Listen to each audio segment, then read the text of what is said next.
চোখের সামনে দাঁড়িয়ে থাকা সুন্দরী মেয়েটির একটি তৃতীয় চোখ আছে। যখন সে কপাল থেকে সাদা কাপড়টি সরিয়ে নেয়, সামনের ছেলেটি হতবাক হয়ে দাঁড়িয়ে থাকে। মেয়েটি ভেবে বসে, এবার বুঝি ছেলেটি তাকে ছেড়ে চলে যাবে। ছেলেটি তার মাথা নিজের বুকে রেখে বলে, তুমি 2 চোখের মানুষ হও আর 3 চোখের মানুষ হও, আমি তোমাকে চিরকাল ভালোবাসবো। এত মধুর কথা শুনে মেয়েটি আবেগে কাঁদতে থাকে। দেখা যায় ছেলেটির গলার পিছনের দিকে সেখানে তার একটি মুখ দেখা যায়, যেটা তখনও মামা বিস্কুট খাচ্ছে। এই সময় মেয়েটি একটি অদ্ভুত শব্দ শুনতে পায়। সে ছেলেটিকে জিজ্ঞেস করে, তুমি কি এই অদ্ভুত শব্দটি শুনতে পাচ্ছ?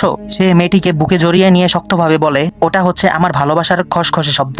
আসলে ছেলেটি ছিল এক ভয়ানক খাই খাই প্রকৃতির লোক। সে সব সময় চুপি চুপি করে মামা বিস্কুট খায়। একদিন ছেলেটি বিস্কুট খেতে যাচ্ছিল, ঠিক তখনই মেয়েটি রুমে চলে আসে। ছেলেটি তৎক্ষণাৎ বিস্কুটটা নিজের গলার পিছনে মুখে ঢুকিয়ে ফেলে আর কোনো মতে নিজের গোপনতা রক্ষা করে। অন্যদিকে এক ছাত্রী ক্লাসরুমে বসে চকলেট বিস্কুট খাচ্ছিল। হঠাৎ এক ছেলে এসে তার পাশে দাঁড়ায়। আসলে সে ছেলেটিও বিস্কুট খেতে চায়। হঠাৎ মেয়েটির চোখ থেকে এক ধরনের শক্তিশালী আলো বের হয়, যেটা সরাসরি ছেলেটিকে মেরে ফেলে। মেয়েটি তখন ঘটনাস্থল পরিষ্কার করছিল।